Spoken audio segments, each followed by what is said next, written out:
سورہ توبہ cassette number 27۔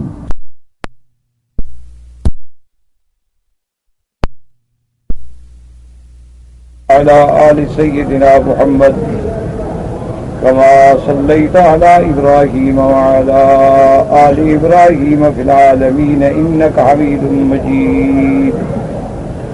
قال الله تبارك وتعالى في كلامه المجيد: أعوذ بالله من الشيطان الرجيم، بسم الله الرحمن الرحيم۔ يا أيها الذين آمنوا إنما المشركون نجس فلا يقربوا المسجد الحرام بعد عامهم هذا وإن خفتم عيلة فسوف يغنيكم الله من فضله إن شاء إن الله عليم حكيم۔ قاتلوا الذين لا يؤمنون بالله ولا باليوم الآخر ولا يحرمون ما حرم الله ورسوله ولا يدينون دين الحق من الذين أوتوا الكتاب حتى يؤتوا الجزية عن يد وهم صاغرون۔ قال المؤلف والمفسر رحمه الله تعالى: أدام النفع بعلومه وعلومكم في الدارين آمين، إلى أن قال: أمر تعالى عباده المؤمنين الطاهرين دينا وذاتا بالنفي المشركين الذين هم نجس دينا عن المسجد الحرام وأن لا يقربوه بعد نزول هذه الآية، وكان نزولها في سنة 9، ولهذا بعث رسول الله صلى الله عليه وسلم عليا صحبة أبي بكر رضي الله تعالى عنهما عامئذ، وأمره أن ينادى في المشركين أن لا يحج بعد هذا العام مشرك ولا يطوف بالبيت عريان، فأتم الله ذلك وحكم به شرعا وقدرا۔ اب مفسر رحمۃ اللہ علیہ سورۃ التوبہ کی ان آیات کی تفسیر بیان فرماتے ہیں کہ اللہ نے اپنے مومنین طاہرین، چونکہ مومن جو ہے الحمدللہ ہر لحاظ سے پاک ہے، یعنی باعتبار عقیدے کے بھی اور باعتبار احکام اور عمل کے بھی، نجاسات ظاہری سے بھی پاک ہے اور نجاسات باطنی سے بھی پاک ہے۔ اور مشرک جو ہیں اور کافر جو ہیں وہ ظاہری نجاسات کے اعتبار سے بھی پلید ہیں اور گندے عقائد کی بنا کی وجہ سے بھی وہ پلید ہیں، یعنی وہ ظاہری اور معنوی طور پہ ہر لحاظ سے نجس ہیں، اور مومن جو ہے وہ ہر لحاظ سے الحمدللہ طاہر ہے۔ اس لیے فرمایا کہ امرہ اللہ عبادہ المؤمنین الطاہرین۔ اس کی وجہ یہ ہے کہ دل کی پاکی ہے توحید کے ساتھ، جب تک شرک ہے، کفر ہے، ظلمات ہیں، اندھیرے ہیں، اور جب اللہ کی توحید کا عقیدہ آئے گا تو نور ایمان دل میں آ جائے گا۔ اس لیے اللہ تبارک و تعالی نے قرآن مقدس میں فرمایا: فَمَن يُرِدِ اللَّهُ بِهِ أَن يَهْدِيَهُ يَشْرَحْ صَدْرَهُ لِلْإِسْلَامِ فَهُوَ عَلَى نُورٍ مِّن رَّبِّهِ۔ اللہ نے فرمایا کہ جس شخص کے لیے اللہ ارادہ کرتے ہیں ہدایت کا، اس کو نور اسلام کی روشنی نصیب فرما دیتے ہیں، وہ پھر اللہ کے ایمان کی توحید کی نور میں آ جاتا ہے۔ اسی طرح فرمایا: اللہ ولی الذین آمنوا یخرجہم من الظلمات الی النور والذین کفروا اولیاؤہم الطاغوت یخرجونہم من النور الی الظلمات۔ اللہ تبارک و تعالی مومنوں کے دوست ہیں، اللہ تبارک و تعالی مومنوں کے ناصر ہیں، اللہ تبارک و تعالی مومنین کے متولی ولی وارث ہیں، اور وہ ان کو ظلمات کفر و شرک کے ظلمات سے نور ایمان کی طرف لاتے ہیں۔ تو اب یہ سمجھیں کہ ظلمات اور نور کا کیا معنی ہوا کہ ظلمات کا معنی یہ نہیں ہوتا کہ اندھیرا ہو. اب کافروں کے مندر میں بھی تو بڑی روشنیاں ہوتی ہیں. وہ جب دیوالی مناتے ہیں تو گلی گلی دیواروں پہ دیے ہی دیے ہوتے ہیں اور روشنیاں ہی روشنیاں ہوتی ہیں. مانا یہ ہوتا ہے، دراصل بات کو سمجھیں کہ جیسے اندھیرا ہو تو آدمی اندھیرے میں چل رہا ہے تو اس کو ٹھوکر لگے گی، کہیں کانٹا چبھے گا، کہیں گڑا آئے گا تو گر جائے گا. اندھیرا روشنی ہے تو بالکل دیکھ رہا ہے کہ یہ صراط مستقیم ہے، ادھر کانٹے ہیں، ادھر گڑا ہے، ادھر سانپ ہے، ادھر بچھو ہے، اپنا راستے کو بچا کے جا رہا ہے. تو اصل معاملہ مانوی طور پر بھی اسی طرح ہوتا ہے کہ اب دیکھیں کہ جو آدمی اللہ معاف کرے مشرک ہے تو وہ کبھی درختوں پہ سجدہ، کبھی چاند پہ سجدہ، کبھی سورج پہ سجدہ، کبھی تاروں پہ سجدہ، کبھی مردہ انسانوں پہ سجدہ، کبھی زندوں پہ سجدہ، کبھی سانپوں کے سجدے، کبھی گنگا جمنا کے سجدے. اور اندھیرے میں ٹھوکریں کھا رہا ہے، کبھی ادھر کبھی ادھر، کبھی ادھر کبھی ادھر، کوئی راستہ ہے ہی. جس آدمی نے کوئی اس کو دو چار باتیں سنا دی فوراً ضعیف العقیدہ آدمی ہوتا ہے، فوراً ان کی باتوں کا شکار. اب آپ دیکھتے ہیں نا کہ سڑکوں پہ بیٹھے ہیں جی، وہ پرندے رکھے ہوئے ہیں، فال نکال رہے ہیں. اب آپ اندازہ فرمائیں کہ اللہ نے انسان کو اشرف المخلوقات بنایا ہے اور وہ اپنی قسمت کا حال پوچھنے کے لیے طوطے کے پاس آتا ہے کہ جی کارڈ نکالو اور میری قسمت کا حال بتاؤ. اس سے بڑا کوئی دنیا میں بے وقوف ہوگا؟ اچھا، اس طوطے سے جناب آپ کوئی 20 دفعہ نکلوا لیں، 20 کارڈ مختلف نکل آئیں گے. ہر وقت قسمت بدل رہی ہے تمہاری سیکنڈ میں. پھر بھی آدمی احمق ہے، ان کے چکر میں ہے، جا کے پیسے دیتا ہے. کتنے لوگ ہیں جو سڑکوں پہ بیٹھے ہیں جی، پیسے لے کے آپ کا ہاتھ دیکھیں گے، آپ کا ستارہ نکالیں گے، ذائچہ بنائیں گے، آپ کو بتائیں گے کہ آپ کا ستارہ نحس ہے، اب گردش میں ہے، فلاں مہینے میں نکل جائے گا، فلاں دن تم کالے بکرے کا صدقہ کرو، فلاں دن تم کالے مرغے کا صدقہ کرو، فلاں دن تم کالی بلی کو پکڑ کے لے آؤ. ایسے اور جاہل اسی کے پیچھے لگاؤ. اچھا، وہ آدمی اتنا بھی نہیں سوچتا کہ جس کو ستاروں کی گردش کا اتنا بڑا پتہ ہے، وہ سڑک پہ بیٹھے ہوئے 5 روپے کے لیے دھکے کھا رہا ہے. اپنے ستارے کو تو گردش سے بدبخت نکال ہی نہیں سکا، لیکن سوچنے کے لیے تیار نہیں. کتنے لوگ ہیں جو جاہل پیروں کے پاس جاتے ہیں، جاہل عاملوں کے پاس جاتے ہیں. کوئی جنوں والا بابا مشہور ہے، کوئی ڈنڈے والا بابا مشہور ہے، کوئی گالیوں والا بابا مشہور ہے، کوئی کموے والی سرکار مشہور ہے، کوئی بلیوں والی سرکار مشہور ہے، اور ان کے پاس جا کے بیٹھے ہیں جی مہربانی کریں جی بس ہمارا مسئلہ حل کر دیں. اللہ کے بندے وہ تو اپنا مسئلہ حل نہیں کر سکے، سارا دن کموں کے ساتھ بیٹھے رہتے ہیں. وہ تو اپنا مسئلہ حل نہیں کر سکے، سارا دن ان کا بلیوں کے ساتھ، جانوروں کے ساتھ گزرتا ہے. وہ تو انسانوں کی صحبت سے بھی محروم ہو گئے. تمہارا کیا مسئلہ حل کر دیں گے بھائی؟ لیکن بندہ کیا ہو.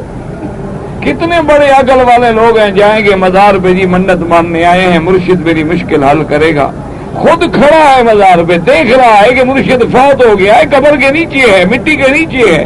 وہ اپنی مٹی ہٹا کے نہیں کھڑا ہو سکتا، میری مٹی کہاں سے ہٹا لے گا؟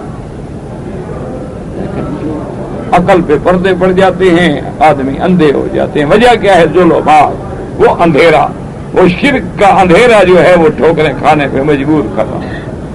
اور جب آدمی اللہ کی توحید میں آتا ہے، اس کے دماغ میں جب آ جاتا ہے کہ لا الہ الا اللہ محمد الرسول اللہ، کہ کوئی معبود برحق نہیں مگر اللہ، اور محمد مدنی میرے اللہ کا بھیجا ہوا پیغمبر ہے، اللہ کا رسول ہے. جب اس کے عقیدے میں یہ آ جاتا ہے کہ نفع نقصان کا مالک صرف میرا اللہ ہے، جب اس کے عقیدے میں یہ آ جاتا ہے کہ میرے پاؤں میں کانٹا بھی نہیں لگ سکتا جب تک میرا اللہ نہ چاہے، جب عقیدے میں یہ آ جاتا ہے کہ میرے دکھ سکھ کو کوئی ٹال ہی نہیں سکتا. جیسے کہ روایات میں آتا ہے کہ سیدنا ابی بکر الصدیق رضی اللہ تعالی عنہ کہ آپ کی اب بیماری کے ایام ہیں. جس بیماری میں سیدنا ابی بکر رضی اللہ تعالی عنہ کی وفات ہوئی ہے تو کچھ صحابہ نے آگے مشورہ دیا. انہوں نے کہا حضور آپ کو تکلیف بہت زیادہ ہو رہی ہے, طبیب کو بھیجیں, کم از کم آپ کو دیکھ لے. آپ نے فرمایا میرے طبیب نے مجھے دیکھا ہے. نے کہا تو پھر اس طبیب نے کیا بتلایا ہے, کیا تکلیف ہے؟ نے کہا طبیب نے کہا ہے کہ انی فعال لما یرید, جو میری مرضی آئے میں کروں گا. یعنی میرے اللہ نے مجھے دیکھا اور کسی کو دکھانے کی کیا ضرورت ہے. تو جب آدمی کا ایمان یہ ہو جاتا ہے پھر وہ نہ قبروں پہ جھکے گا, نہ ستاروں کے چکر میں آئے گا, نہ سورج چاند کو اپنا ماں باپ الوجہ سمجھے گا. کہے گا یہ تو خود کسی کے محتاج ہیں تو میرا کیا بگاڑ لیں گے, یہ تو کسی کے حکم پہ چل رہے ہیں, یہ تو غلوب و طلوع میں بھی اپنے اختیار نہیں رکھتے ہیں. جب تک اللہ کا حکم ہے مشرق سے نکلے گا, جب اللہ حکم دیں گے مغرب سے نکلے گا, جب اللہ چاہیں گے کھڑا ہوگا, جب اللہ چاہیں گے پھینک دیں گے زمین میں, توڑ کے ریزہ ریزہ کر کے سمندر میں ڈال دیں گے. تو یہ میری تقدیر کیا بنائے گا؟ اس لیے وہ نور ایمان میں آ جاتا ہے, پھر ایک ہی دروازے پہ آ جاتا ہے کہ کل لن یصیبنا الا ما كتب اللہ لنا هو مولانا وعلى اللہ فلیتوکل, کہ ہمیں کچھ بھی تکلیف نہیں پہنچتی جب تک کہ میرے اللہ کا لکھا ہوا نہ. اب جب یہ ایمان ہو گیا تو روشنی میں آ گیا, ہدایت میں آ گیا. تو یہ معنی ہوتا ہے. اسی طرح سمجھ لو کہ اب مومن ہے الحمدللہ, جب کلمہ پڑھا, عقیدہ توحید آیا, اندر پاک ہو گیا. اب باہر شراب حرام ہے, وہ کہے گا حرام. اچھا وہ جناب پیشاب حرام ہے, حرام. جنابت کے بعد بغیر غسل کے میں نماز نہیں پڑھ سکتا, مسجد نہیں جا سکتا, میں پلید ہوں, پلید فوراً غسل کرے گا. عورت ہے, حیض ہے, مسجد میں نہیں آئے گی. نفاس ہے, مسجد میں نہیں آئے گی. ہاتھ کو کوئی گندی چیز لگ گئی ہے, جب تک دھوئے نہیں آرام نہیں آئے گا. کپڑے کو کوئی گندی چیز لگی ہے, جب تک دھوئے نہیں آرام نہیں آئے گا. اندر باہر سے مومن پاک ہے. اس لیے اللہ تبارک و تعالی نے فرمایا کہ میرا محبوب یہ مشرک جو ہیں یہ معنویاً بھی اور ظاہراً بھی اور باطناً بھی پلید ہیں. کہ ایک تو ان میں شرک کی پلیدی ہے, اور دوسرا ان کا ہر وقت حرام سے تعامل ہے. شراب پیتے ہیں, ان کے نزدیک جنابت کوئی مسئلہ نہیں, ان کے نزدیک پیشاب وغیرہ بول براز کوئی مسئلہ نہیں. تو یہ ظاہراً بھی پلید ہیں اور باطناً بھی پلید ہیں. اور موحد جو ہے الحمدللہ اللہ نے اس کو نور توحید, نور ایمان کی وجہ سے ظاہری اور باطنی پاک فرمایا ہے. دعا کریں کہ اللہ ہر کلمے پڑھنے والے کو صحیح عقیدہ توحید نصیب فرما دے, سب کو نور ایمان میں لے آئے اور شرک کے اندھیروں سے نکال دے. اس لیے اب مفسر رحمۃ اللہ علیہ فرماتے ہیں کہ اللہ نے اپنے مومنین طاہرین کو حکم دیا جن کا دین بھی پاک ہے اور جن کی ذات بھی پاک ہے, کہ مشرکین جو پلیت ہیں بے اعتبار دین کے, ان کو مسجد الحرام سے دور کر دو.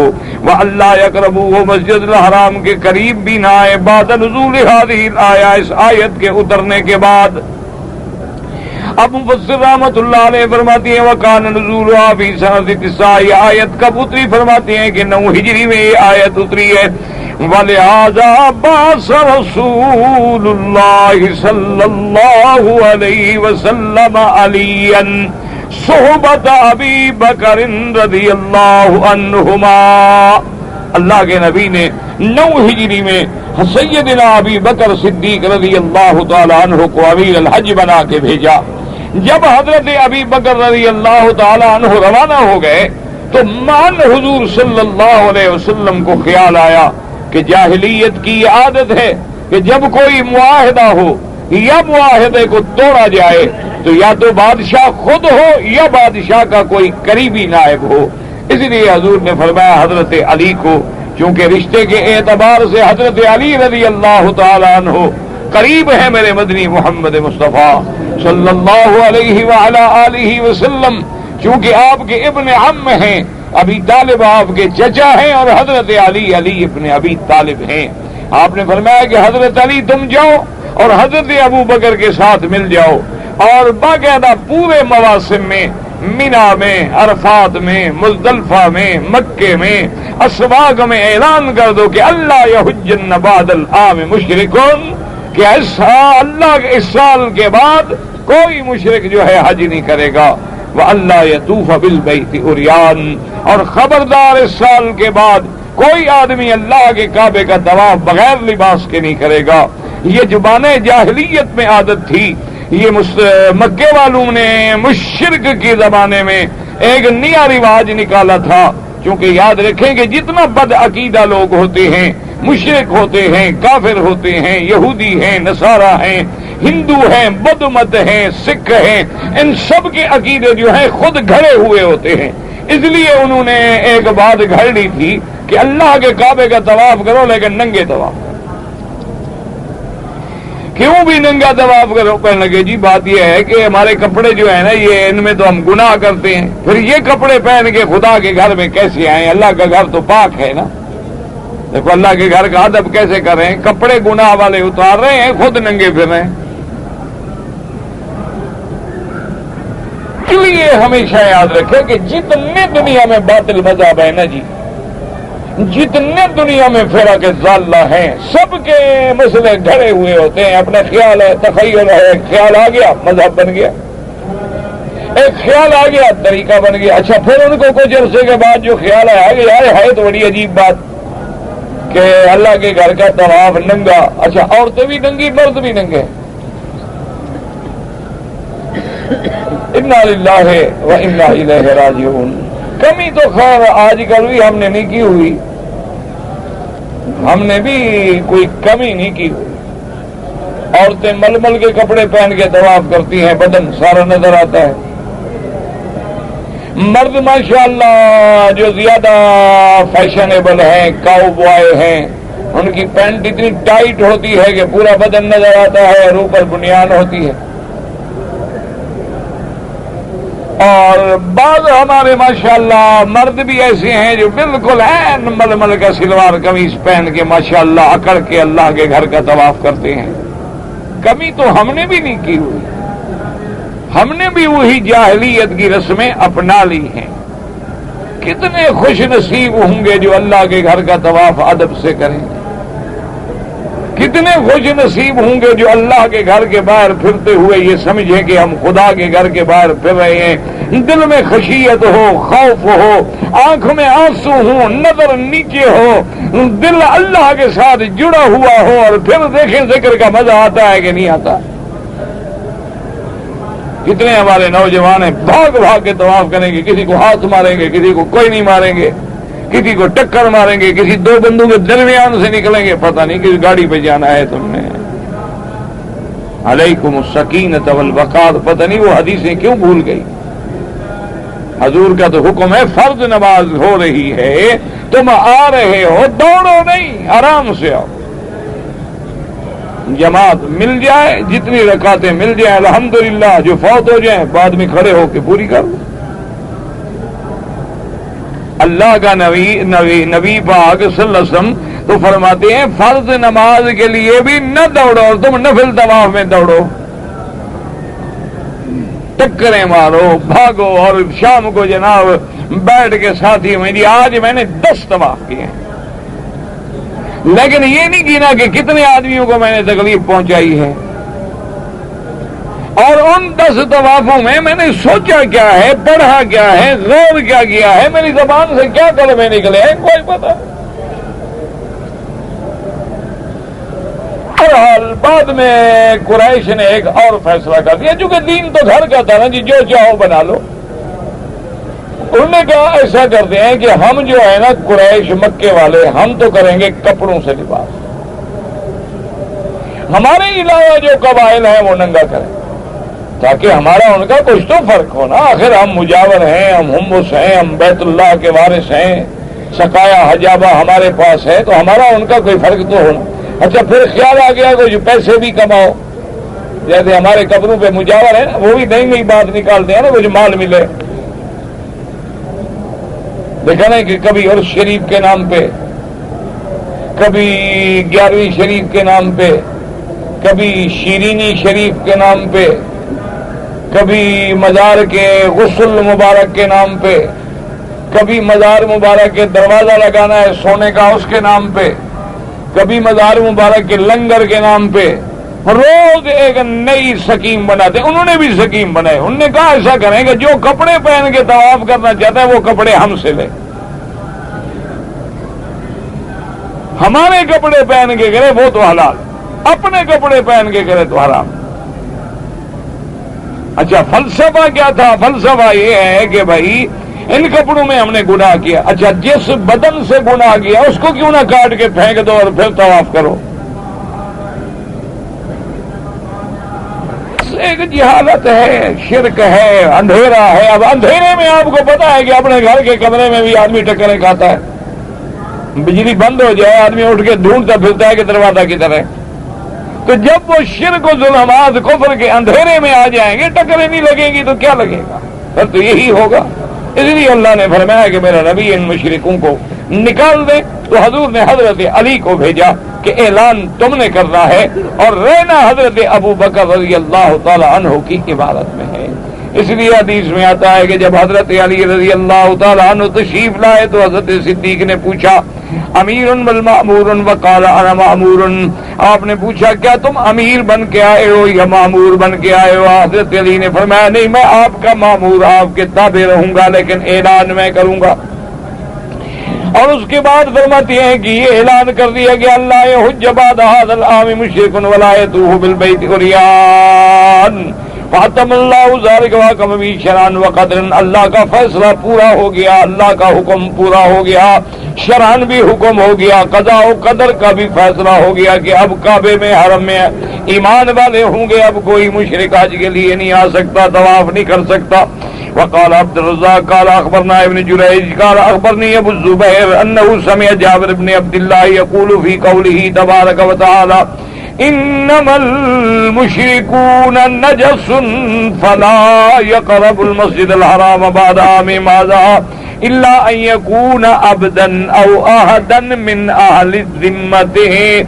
حضرت ابو زبیر کہتے ہیں کہ میں نے حضرت جابر ابن عبداللہ رضی اللہ تعالی عنہ صحابی ہیں میرے مدنی محمد مصطفیٰ صلی اللہ علیہ وسلم کے فرماتے ہیں میں نے ان سے سنا کہ انہوں نے بھی یہ آیت مبارک پڑھی انما المشرکون نجس فلا يقربوا المسجد الحرام بعد عامهم هذا الا ان يكون عبدا. ہاں اگر کوئی کسی کا عبد ہے، غلام ہے، کافر ہے تو وہ رہ سکتا ہے. او اہل ذمت یا کسی کے ساتھ ہمارا معاہدہ ہے تو اس کا بندہ بھی آ سکتا ہے. جیسے میں نے کل عرض کیا تھا کہ امام ابو حنیفہ رحمۃ اللہ علیہ کا یہی مسلک ہے کہ کافروں کے لیے حج منع ہے، کافروں کے لیے اب اللہ کے گھر میں طواف منع ہے. لیکن اگر کوئی معاہد ہے، کوئی ذمی ہے، کوئی عبد ہے، کوئی ضرورت ہے تو وہ آ سکتا ہے. لیکن بعض ائمہ کرام رحمۃ اللہ علیہ فرماتے ہیں کہ مطلقاً نہیں آ سکتا. اب مفسر رحمۃ اللہ علیہ فرماتے ہیں وقد روى مرفوعا من وجه آخر وقال الامام احمد حدثنا حسن قال حدثنا شريك الاشعثي يعني ابن سواد الحسني عن جابر رضي الله تعالى عنه قال قال رسول الله صلى الله عليه وسلم لا يدخل مسجدنا بعد عامنا هذا مشرك الا آل الاحد وخدمهم. اب مفسر رحمۃ اللہ علیہ فرماتے ہیں کہ یہ حدیث مرفوعاً بھی حضرت جابر سے روایت ہے. انہوں نے کہا کہ حضور پاک نے ارشاد فرمایا صلی اللہ علیہ وسلم نے کہ ہمارے اس مسجد میں اس سال کے بعد کوئی کافر، کوئی مشرک داخل نہیں ہو سکتا. ہاں مگر کوئی معاہدہ ہے یا کوئی نوکر ہے، خادم ہے، عبد ہے تو وہ آ سکتا ہے.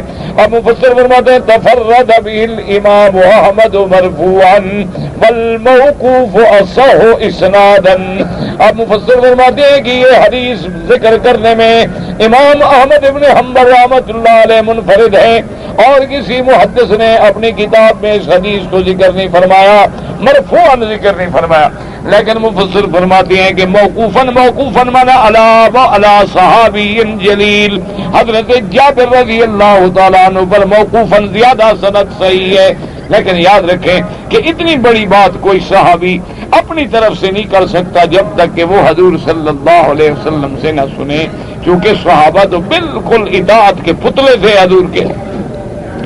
وقال الامام ابو عمرو الاوزاعی كتب عمر بن عبد العزيز رضي الله تعالى عنه من اليهود والنصارى من دخول مساجد المسلمين واتباعهم قول الله تبارك وتعالى۔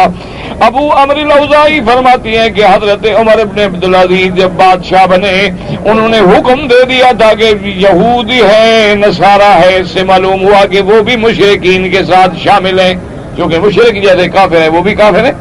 آپ نے حکم جاری فرمایا کہ خبردار مساجد المسلمین، مسلمانوں کی کسی بھی مسجد میں یہودی نصارہ مشرک کافر کا داخلہ منع ہے۔ تو اس لیے مفسرین نے فرمایا کہ مسجد الحرام کا تو حکم لا شک فی ذلک، لیکن یہی حکم جو ہے تمام مساجد کا ہے کہ کسی بھی مسجد میں کافر ہے، مشرک ہے، یہودی ہے، نصرانی ہے، ہندو ہے اور کوئی یعنی سکھ ہے، بدھ مذہب کا ہے، اس کو داخل ہونے کی اجازت نہیں ہے۔ اور اس کے بعد آپ نے یہی آیت پڑھی انما المشرکون نجس وقال عطا، حضرت عطا رحمۃ اللہ علیہ فرماتے ہیں کہ مسجد الحرام سے کیا مراد ہے؟ وہ فرماتے ہیں الحرم کلہ مسجد، کہ سارا حرم جہاں تک ہے یہ سارا مسجد الحرام کے حکم میں ہے، لقولہ تبارک و تعالی فلا یقرب المسجد الحرام مسجد الحرام بعد عامہم ھذا، ودلت هذه الآية الكريمة على إجازة المشرك كما ورد في الصحيح۔ اور اس حدیث مبارک اور اس آیت مبارک سے یہ بات بھی پکی ہو گئی، واضح ہو گئی کہ مشرک پلید ہے۔ جیسے حدیث میں آتا ہے المؤمن لا ينجس، یعنی مومن پلید نہیں ہوتا۔ واما نجاسۃ البدن والجمهور على انه ليس بنجس البدن والذات لان الله تعالى احل طعام اهل الكتاب وذهب بعض ظاهرية الى نجاسة ابدانهم وقال اشد الناس من صابهم وليتوضا۔ اب مفسر فرماتا ہے کہ نجاست بدن ہی کہ کافر کی بدن کی بھی نجاست ہوتی ہے، لیکن پھر بھی اللہ تبارک و تعالی نے اصل چیز جو ہے وہ نجاست ہے عقیدے کی، اصل پلیدی جو ہے وہ ہے شرک اور کفر کی، ورنہ اہل کتاب کے ہاتھوں کا ذبح کردہ جانور حلال ہے۔ اللہ نے حلال کیا، کوئی یہودی ہے نصرانی ہے اگر اللہ کا نام لے کے ذبح کرے تو ہم جانور کو کھا لیں گے۔ لیکن بعض ظاہریہ جیسے کہ ابن حزم الظاہری ہیں یا اور لوگ جو بالکل اپنے آپ کو ظاہر الفاظ کا پابند کرتے ہیں، وہ کہتے ہیں کہ اس آیت مبارک سے یہ بات بھی ظاہر ہے کہ مشرک جیسے اندر کا پلید ہے اس کا بدن بھی پلید ہے، حتیٰ کہ وہ یہ کہتے ہیں کہ من صافہم، اگر کسی کافر سے مشرک سے بندہ ہاتھ ملائے تو وضو کرے۔ اب اللہ تبارک و تعالیٰ نے یہ حکم دینے کے بعد پھر اپنی رحمت کا بھی ساتھ فیصلہ سنا دیا۔ کیوں آدمی سوچتا ہے نا کہ بھی مشرکوں کو ہم نے نکال دیا، کافروں کو نکال دیا، یہود و نصارہ کو نکال دیا، تو اب لازمی بات ہے کہ ہمارے کاروبار پہ تو اثر پڑے گا، ہمارا کاروبار کم ہو جائے گا، جب لوگ نکل جائیں گے تو کام کہاں سے چلے گا؟ تو اس بارے میں بھی مسلمانوں کا اللہ نے فیصلہ فرما دیا۔ اللہ نے فرمایا وَإِنْ خِفْتُمْ عَيْلَةً فَسَوْفَ يُغْنِيكُمُ اللَّهُ مِنْ فَضْلِهِ، کہ اللہ نے فرمایا کہ میری توحید کے لیے نہ ڈرو، تم ڈر رہے ہو فقر سے، غریبی سے، اللہ تمہیں غنی کر دیں گے۔ اللہ کے دروازے کھلے ہوئے ہیں، اللہ تبارک و تعالیٰ کی رحمت جو ہے وسیع ہے۔ اللہ یبسط الرزق لمن یشاء ویقدر، اللہ تبارک و تعالیٰ جس کا چاہے رزق بڑھا دیں، جس کا چاہے کم کر دیں۔ اور فرمایا وما من دابۃ فی الارض الا علی اللہ رزقها، کوئی زمین پہ چلنے والی چیز نہیں جس کا ذمہ دار رزق کا میرا اللہ تبارک و تعالیٰ ہے۔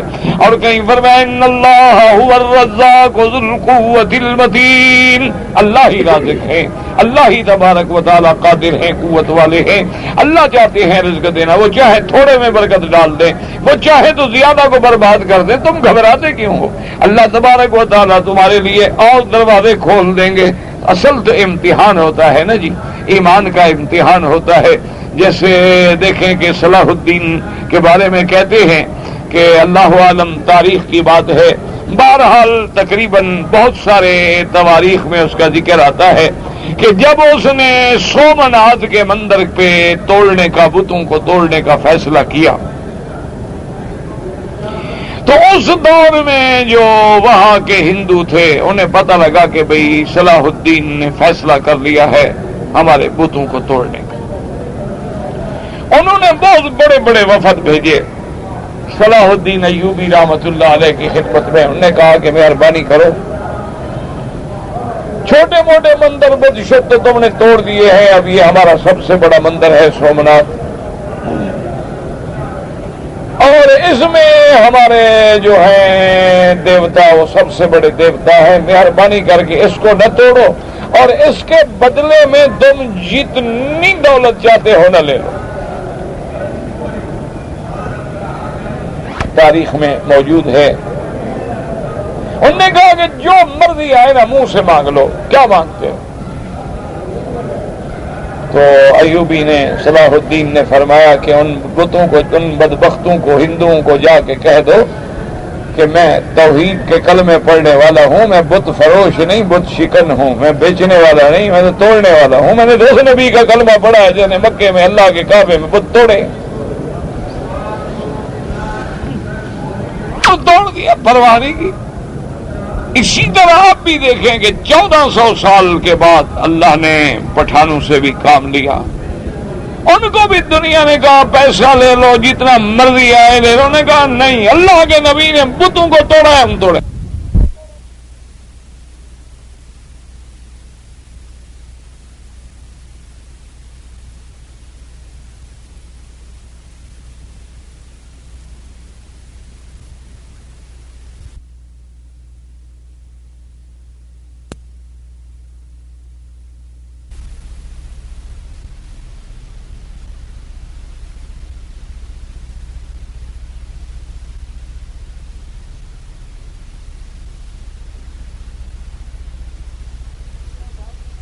دنیا بھاگا نا، کہ اب جو کچھ ہو جائے، بچیں نہ بچیں، جب تک زندہ ہیں توحید پہ رہیں.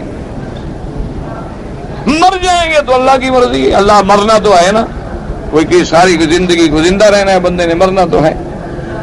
تو اس لیے اللہ تبارک و تعالیٰ کے پاک پیغمبر نے فرمایا کہ اللہ کا حکم آ گیا. فرمایا کہ قال محمد بن اسحاق وذلك ان الناس قالوا لتقتطعن عنا الاسواق ولتهلكن التجارة وَلَيَذْهَبَنَّ عَنَّا مَا كُنَّا نَصِيبٌ فِيهَا مِنَ الْمَرَافِقِ. اب حضرت محمد بن اسحاق فرماتے ہیں کہ لوگوں کے دل میں خیال آیا کہ اگر کافر سارے روک دیے گئے تو ہماری تو بازاریں ختم ہو جائیں گی، تجارت برباد ہو جائے گی، اور جو کچھ ہمیں مال آتا ہے یہی لوگ جو ہیں باہر سے جا کے مال لاتے ہیں، بیچتے ہیں، ہم فائدہ اٹھاتے ہیں. ان کو تو اللہ نے حکم دے دیا کہ یہ حرم سے نکل جائیں. یہودیوں کو بھی نکال دیا، حضور صلی اللہ علیہ وسلم نے مشرکین کو بھی نکال دیا. تو اب ہمارے ارزاق کا جو معاملہ ہے، اقتصادیات کا جو مسئلہ ہے، وہ کیسے حل ہوگا؟ اللہ نے فرمایا وَإِنْ خِفْتُمْ عَيْلَةً فَسَوْفَ يُغْنِيكُمُ اللَّهُ مِنْ فَضْلِهِ مِنْ وَجْهٍ غَيْرَ ذَلِكَ إِنْ شَاءَ إِلَىٰ قَوْلِهِ وَهُمْ صَاغِرُونَ أَيْ هَذَا عِوَضٌ مَا تَخَفَّفْتُ مِنْ كَثِيرٍ الْأَسْوَاقِ وَوَضَعَ اللَّهُ مَا قَدَّمَ لِلشِّرْكِ مَا آتَاهُ مِنْ آلَاءِ الْكِتَابِ مِنَ الْجِزْيَةِ. اللہ نے فرمایا نہ ڈرو، اللہ تبارک و تعالیٰ تمہیں اس کے علاوہ اپنی قدرت کے ساتھ رزق عطا فرمائیں گے. اب مفسر نے فرمایا اللہ نے حکم دیا کہ ان اہل کتاب کو جزیہ لو ان سے. تو جو خطرہ تھا وہ جزیے کے ذریعے اللہ نے مسلمانوں کا پورا کر دیا. اللہ تبارک و تعالیٰ نے حکم دے دیا کہ فکر نہ کرو. تم کیا کہتے ہیں؟ ذلیل ہو کے تمہیں آگے ٹیکس دیں گے، تمہارے آگے ہاتھ بھی باندھیں گے اور جزیہ بھی دیں گے، ہم تمہارے لیے رزق کے دروازے کھول دیں گے. آج بھی مسلمانوں کو یہی خوف ہے کہ اگر ہم نے سود کو حرام قرار دے دیا اور بینک بند ہو گئے، مر جائیں گے. بے عین ہی وہی اشکال ہیں جن کا حل قرآن بیان کر. آج بھی آپ یعنی کسی بھی پڑھے لکھے آدمی کے ساتھ بیٹھ جائے نا جی، وہ یہی کہے گا مولوی صاحب تقریر کرنی بڑی آسان ہے، بینک بند کر دو، کام کیسے چلے گا؟ تو مولوی تو یہ کہہ دیتے سود حرام ہے، سود حرام ہے. مولوی کہہ دیتے جیسے مولویوں نے حرام کیا ہو. پہلے اللہ کے کعبے میں بیٹھے ایمان سے کہو سود مولوی حرام کرتا ہے یا اللہ نے حرام کیا؟ اگر تو مولویوں نے حرام کیا تو چلے یار مولویوں کو تو منا لیتے ہیں، مولویوں کو راضی کر لیں گے۔ پیروں نے حرام کیا تو ان کا تو منانا بڑا آسان ہے، نظر دو اور شام کو فتویٰ لکھوا لو۔ مولوی چلو کچھ نہ کچھ ضد کریں گے لیکن کہیں نہ کہیں تو وہ بھی راضی ہو جائیں گے نا۔ تو اللہ کے بندے سود اللہ نے حرام کیا ہے، مولوی نے تو حرام نہیں کیا۔ اللہ نے فرمایا کہ ربا حرام، سود حرام، اس کی ہر قسم حرام۔ پھر میرے مدنی پاک نے ساری قسمیں بیان کر کے بتلا دیا، یعنی اندازہ فرمائیں کہ اللہ کے ماننے والے، قرآن کے ماننے والے، فرمان رسول کے ماننے والے جو ہیں ربا سے اتنی ڈرتے ہیں کہ آج بھی تاریخیں کھول کے دیکھ لیں کہ امام ابی حنیفہ رحمۃ اللہ علیہ نے ایک بندے سے قرضہ لینا تھا، اس کے گھر قرضہ لینے کے لیے گئے، کنڈی کھٹکھٹا کے دھوپ میں کھڑے ہو گئے، گھر والا بندہ آیا، اس نے کہا حضرت آپ دھوپ میں کھڑے ہیں، سائے میں کھڑے ہو جاتے۔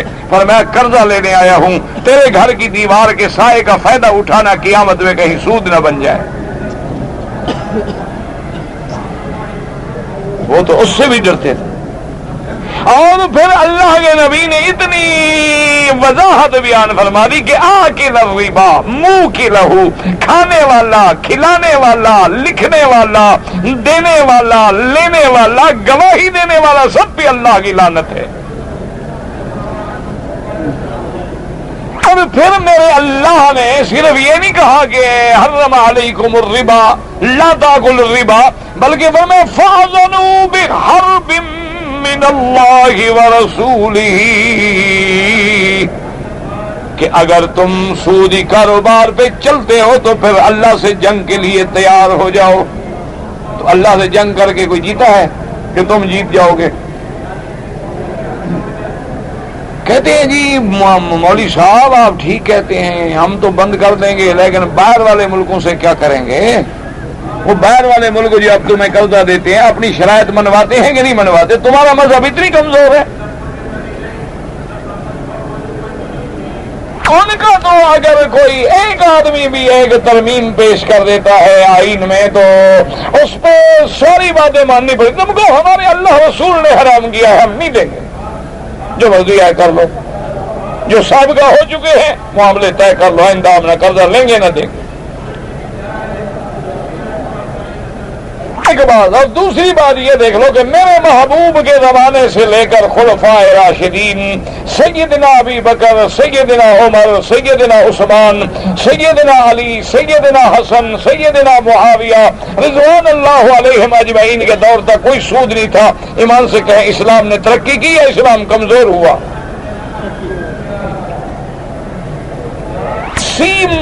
80 لاکھ مربع میل پہ انہوں نے اسلام کا جھنڈا گاڑ دیا، تم نے سود کھا کے کتنا لے لیا؟ ابھی تو یاد رکھیں کہ ابھی تو کافر جو ہے نا، کافر ملعون جو ہے، یہودی کافر نصرانی، وہ سوچ رہے ہیں کہ اسلام کا جو فلسفہ ہے نظام مزاربت کا، مرابحت کا، مشارکت کا، ہمارے سودی لین دین سے زیادہ بہتر ہے، لہذا تجربے کے طور پر کچھ بینکوں کو چلاؤ تاکہ اسلام کے قانون سے ہم فائدہ اٹھائیں۔ کافر یہ سوچ رہا ہے، اور مسلمان یہ کہے کہ جی سود کے بغیر جناب ملک کیسے چل سکتا ہے، اور یہ بڑی بڑی انڈسٹریاں، بڑی بڑی فیکٹریاں بند ہو جائیں گی۔ پتہ ہے وجہ کیا ہے؟ وجہ یہ ہے کہ یہ جتنے بڑے پیٹ ہیں نا اتنے بڑے نعوذ باللہ چور ہیں۔ جتنے بڑے بڑے لوگ ہیں نا آپ کے، بڑے بڑے انڈسٹریل اور بڑے بڑے سرمایہ دار اور جاگیردار اور مل اونر، یہ سب سے بڑے چور ہیں۔ 80 کروڑ کا یہ قرضہ لیں گے، ٹھنڈے دل سے سوچ لیں، 25 کروڑ اپنی طرف سے شو کریں گے، جو جائیداد ہوگی نا جی زمین ہوگی 10 کروڑ کی کاغذات بنوا لیں گے 25 کروڑ کے، اور 80 کروڑ کا قرضہ لیں گے، اس کے بعد جناب مشینری لیں گے 30 کروڑ کی لکھائیں گے 60 کروڑ کی، 30 تو وہی رکھ لیں گے نا باہر۔ اور جب سارے پیسے کما لیں گے انشورنس کروا کے اپنی ملک کو خود آگ لگا دیں گے، پھر وہ سارے پیسے انشورنس سے لے لیں گے۔ کوئی بندے ہیں، انسان ہے، یہ تو ڈاکو ہیں۔ اللہ تبارک و تعالیٰ سے دعا کرو اللہ پاک ہمیں دین سے، اور میں خدا کے کعبے میں ایک دو پیسے کا طالب العلم ہوں، نہ میں مولوی ہوں، نہ میں عالم ہوں، نہ میں کوئی شیخ ہوں، بالکل ایک ادنا سا طالب العلم ہوں، اور اللہ اسی علم کا قرآن و سنت کا طالب العلم ہی بنا دے تو اس کا بڑا اکرام و انعام ہوگا مجھ پر۔ میں ذمہ داری سے، خدا کا گھر میرے سامنے ہے اور اللہ کا قرآن کھلا ہوا ہے۔ آج بھی آپ اپنے ملک میں یعنی کسی بھی اسلامی ملک میں سود کو بند کر دیں اور اس کے بعد دیکھیں کہ خدا زمین سے خزانے کھولتا ہے کہ نہیں کھولتا۔ الحمدللہ ثم الحمدللہ۔ اسی ملک میں نظر ڈال لو، کیا تھا، اونٹوں کا بیچارے سفر کرتے تھے، کھجوریں کھا کے زندگی گزارتے تھے۔ جب الحمدللہ اللہ نے اس الہ کریمہ کو والے سود کو قرآن کی خدمت کا موقع دیا، اللہ نے سارے دروازے کھول۔ اس لیے دعا کریں اللہ ہمارے تمام اسلامی ملکوں میں کوئی ایسے لوگ پیدا کرے جن کو قرآن و سنت سے پیار ہو، اور جن کو قرآن و سنت پہ اعتبار ہو، اور جن کو اللہ کے رسول کے فرمان پہ یقین ہو، اور پھر وہ اللہ کے فرمان پہ اللہ کو راضی کرنے کے لیے کر گزریں، اور اس کے بعد دیکھیں کہ اللہ کی نعمتیں اور فصل کیسے ہوتے ہیں، کیونکہ رزق دینے والا کون ہے؟ میرا اللہ ہے۔ فصل پکا ہے، بارش آ جائے، ختم، کیا کریں گے؟ آپ اپنے ملک سے تو آپ کا رابطہ ہے نا، ہر آدمی کا رابطہ ہوتا ہے۔ دیکھ لیں کہ یعنی باغات جب تیار تھے نا جی، طوفان آیا، اندھیری آئی۔ اللہ مجھے اپنے ہمارے جو وہاں مینیجر منشی ہیں ان کا فون آیا کہ جی وہ پارٹی جس نے آپ کا باغ خریدا تھا بھاگ گئے، کیا کریں؟ میں کہا چھوڑو، کیا کریں ان کے، جب بچہ کچھ نہیں کیا کرو گے بھائی؟ کہاں سے دے گا تمہیں پیسے؟ عقل کرو، چھوڑو، غریب ہے بیچارہ، بھاگ گیا تو اچھا کیا، معاف کر دو اس کو۔ دادا جی ہمارا سودا ہوگا، بے وقوف دے گا کہاں سے جب اس کے غریب کے پاس سامنے کچھ نہیں ہے؟ تو یہ یعنی فصل پکا ہوا ہے، ہوا آئی، ختم۔ آپ حیران ہوں گے، آپ اپنا ملک میں پوچھ لیں، گندم لینے والا کوئی نہیں، لوگ بھوکے مرتے ہیں۔ گندم رکھنے کی جگہ کوئی نہیں، اتنی گندم خدا نے دی ہے، پھر بھی لوگ بھوکے مر رہے ہیں۔ ورنہ وجہ کیا ہے؟ اللہ ناراض۔ دعا کرو اللہ راضی ہو جائے، بس ایک ہی دعا کرو، میرا رب راضی ہو جائے۔ اللہ راضی ہو جائے تو پھر تھوڑی چیز میں، پر اس لیے فرمایا ڈرو نہیں، ہم انتظام کر دیں۔ اور فرمایا اس کے بعد مفسر رحمۃ اللہ علیہ وہاں روان ابن عباس مجاہد و اکرمہ وسعید بن جبیر وقتادہ والضحاک وغیرہم، ان سب حضرات نے یہی ترجمہ فرمایا، ان اللہ علیم حکیم، علیم بما یشرکون حکیم فیما یامر به وینہی عنہ، لأنہ الکامل فی افعالہ واقوالہ العادل فی خلقہ۔ ہمارے تبارک و تعالی حافظ منتقل مقاصد مال جدید الذی یاخذون من اہل الذمہ، اللہ تبارک و تعالی علم والے ہیں، وہ جانتے ہیں کہ میرے بندوں کے لیے کیا چیز مناسب ہے۔ اللہ تبارک و تعالی حکمت والے ہیں، جس چیز کا حکم دیتے ہیں، جس چیز سے روکتے ہیں، اسی میں اس کی حکمت ہے، کیونکہ الکامل فی افعالہ، اپنی افعال میں، اقوال میں کامل ذات میرے اللہ تبارک و تعالی کی ہے۔ العادل فی خلقہ، اپنے خلق میں، مخلوق میں عدل کرنے والی ذات اللہ تبارک و تعالیٰ کی ہے، تبارک و تعالیٰ۔ اب اللہ نے جب مشرکین کو نکال دیا، اللہ نے مسلمانوں کو فتوحات عطا فرمائے، اموال غنیمت عطا فرمائے، یعنی آپ دیکھیں کہ یہاں اعلان ہوتا ہے انما المشرکون نجس فلا یقربوا المسجد الحرام بعد عامہم ھذا۔ اور جنگ حنین میں اللہ تبارک و تعالیٰ نے مسلمانوں کو دیکھ لیں کہ 6000 قیدی، 24,000 اونٹ، 40,000 بکری، اور اس کے بعد 4 من کے قریب سونا عطا فرما دیا۔ اسی وقت حل ہو گیا کہ نہیں ہو؟ اس لیے اللہ تبارک و تعالیٰ پھر جو پکڑے گئے اموال جزیہ اور ان کے بعد سارے اہل ذمہ بن گئے، اللہ نے اس ذریعے سے مسلمانوں کو امیر کر دیا، تو سارے خزانے جو ہیں اللہ تبارک و تعالیٰ کے ہاتھ میں ہیں۔ دعا کریں اللہ عالم اسلام پر اپنی رحمت کے خزانے کھول دے، اللہ تبارک و تعالی مسلمانوں کو کسی کا محتاج نہ کرے، اللہ تبارک و تعالی کافروں کے، یہود کے، نصارہ کے، ہندوز کے ظلم سے، ان کے مکر سے، ان کے قید سے، ان کے خدا سے مسلمانوں کی حفاظت فرمائیں۔ بچی جو ہے پیدائش کے وقت فوت ہو گئی اور وہ دفن ہے، انشاءاللہ وہ آپ کے لیے قیامت میں شفاعت کا ذریعہ ہوگی۔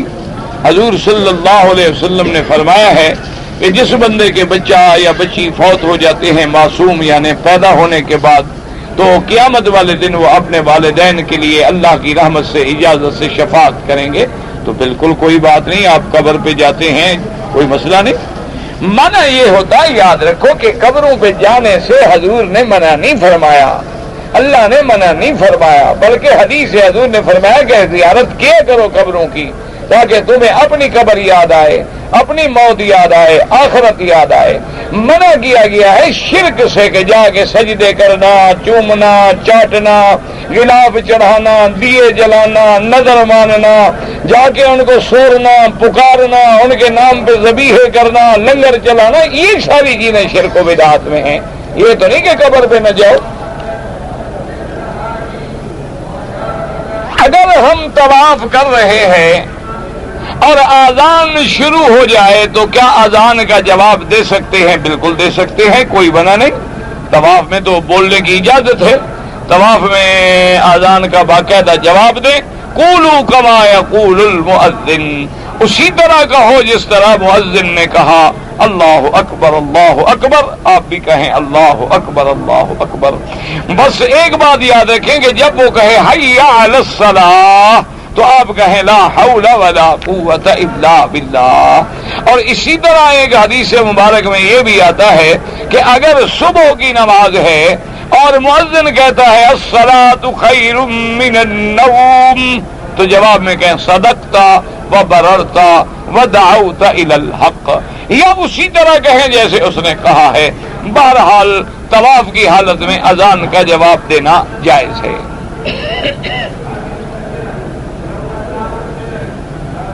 جی کہ ملتزم پر اگر ہمیں مشکل سے جگہ ملی، میں دعا مانگنے میں مشغول ہو گیا اور جنازہ کھڑا ہو گیا، نہیں پڑھا، فرض کفایہ ہے، نہیں پڑھا، گناہ تو نہیں ہوگا، اور مسلمانوں نے پڑھ لیا ہے، کوئی بات نہیں۔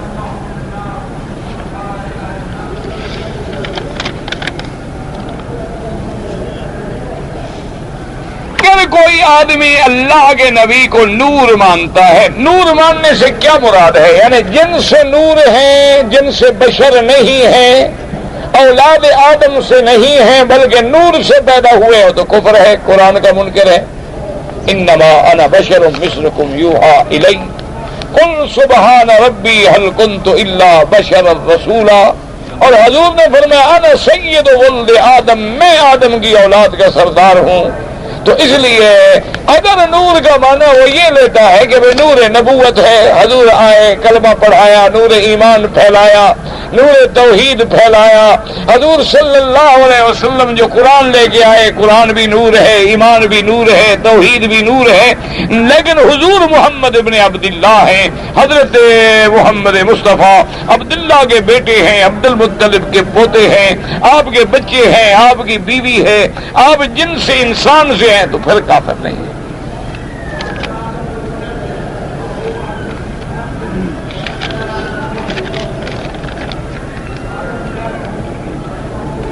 هل يجوز الأذان في قبر الميت؟ لا، لم يثبت من الحديث۔ إذا كان رجل بالمسجد معتكفا وتوفي أخاه يجوز له أن يخرج ثم يقضي ما فات عنه، يثبت۔ أما إذا هو يقرأ ويدعو له إن الله يرزق له الثواب۔ في صلاة الظهر 4 ركعات، نعم ثبت في بعض الروايات برواية حفصة رضي الله تعالى عنها 4 ركعات أيضا قبل الظهر، وأما عند بعض الأئمة رحمه الله تعالى فركعتان، وهذه الأشياء كلما زاد أجرا إن شاء الله۔ اگر کوئی آدمی طواف میں 41 چکر کرے، یعنی 7 طوافوں کا 41 چکر ہوتے ہیں، یہ کوئی نیا چکر ہے؟ بھئی ہر طواف کے 7 چکر ہیں تو 7 کے کتنے ہوں گے؟ ہاں جی، سبحان اللہ، تم بھی حساب کے بڑے مضبوط ہو۔ اب 49 ہو گئے ہیں جلدی سے، تو یہ 41 کہاں سے ہو گئے؟ 7 طواف کرنے کے بعد، یعنی 7 شوط کر لیں، 7 چکر کے بعد ایک طواف ختم ہو گیا۔ اب دوبارہ حجر اسود کا جو خط ہے، لکیر لگی ہوئی ہے، اس سے پہلے آ کے پھر دوسرے طواف کی نیت کریں، پھر 7 چکر پہ ختم کر کے پھر تیسرے کی نیت کریں، اور بعد میں سب کے دعا بھی مانگے اور ہر طواف کی 2 رکعت پڑھیں تو جائز ہے۔ 41 چکر نہیں ہوتے۔ نے اپنی بیوی کو عمرے پہ بلایا ہے، اس نے احرام جدے سے باندھا، جدہ میقات نہیں ہے، وہ میقات سے گزر گئی۔ ہوائی جہاز پہ آنے والوں کو اپنے ایئرپورٹ سے احرام باندھنا چاہیے یا میقات آنے سے پہلے احرام باندھنا چاہیے، لیکن افسوس ہے کہ ماں سوا سعودی ایئر لائن کے، اللہ ان کو جزائے خیر دے، اور کوئی ایئر لائن میقات کے بارے میں بتاتی ہی نہیں، حالانکہ مسلمانوں کی ایئر لائنیں ہیں، ان کا فرض ہے۔ اور کیا فرق پڑتا ہے کہ آدھا گھنٹہ پہلے اعلان کر دیں بھی میقات آنے والا ہے، جس نے احرام باندھنا ہے تیاری کر لیں، تو بہرحال ایک بکری دم ادا کریں۔ اگر ایک آدمی مکہ مکرمہ میں مستقل قیام کرتا ہے اور اس نے عمرہ کرنا ہے تو اپنے گھر سے احرام باندھے گا نہیں، احرام کے لیے اس کو حد حرم سے باہر جانا ہوگا، چاہے وہ مسجد عائشہ سے باندھے، جعرانہ سے باندھے، عرفات جا کے باندھ آئے، یعنی حد حرم سے باہر ضرور نکلے گا۔ گھر سے احرام صرف حج کے لیے باندھا جاتا ہے۔ ہم مدینہ منورہ جائیں اور واپس مکے آئیں تو احرام ضرور باندھیں، چونکہ میقات ہے۔ اگر ہم والدین کے لیے عمرہ کریں، بالکل انشاءاللہ جائز ہے، اولاد کی بھلائی اسی میں ہے کہ والدین کے لیے اعمال کرے، دعائیں کرے۔ حارث نام رکھنے میں کوئی منع نہیں ہے، لیکن بعض لوگ کہتے ہیں کہ شیطان کا نام ہے، ایسا ہے، تو بعض نام میرے بھائی ایسے بھی ہوتے ہیں جو کافروں کے بھی ہوتے ہیں، لیکن یہ نہیں نام کی وجہ سے ہم کافر ہو جائیں گے۔ سفیان ابن الحارث ابن عبد المطلب، ایسا بھی کتابوں میں موجود ہے، جہاں تک مجھے یاد ہے، اللہ عالم خطا بھی ہو سکتی ہے۔ پتہ نہیں کیا لکھا ہوا ہے بھائی، مجھے سمجھ انگریزی میں ہے۔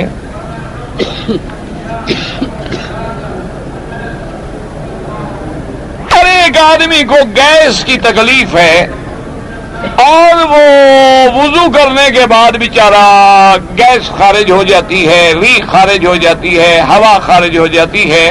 اگر مرض ہے اور اس کے بس میں نہیں ہے تو ایک وضو کر کے اگلے وقت تک، مثلا مغرب کو وضو کیا، نماز پڑھیں، مغرب کے بعد نفل پڑھیں، سنت پڑھیں، طواف کریں، پھر جب عشاء کی نماز کا وقت آئے تو پھر دوبارہ نیا وضو، کیونکہ اس کے بعد چاہے وضو رہے نہ رہے وہ مجبور ہے بیچارہ، وہ کیا کرے، اس کے ہاتھ بس میں نہیں ہے، اس لیے انشاءاللہ اس کی نماز اللہ قبول فرمائیں گے۔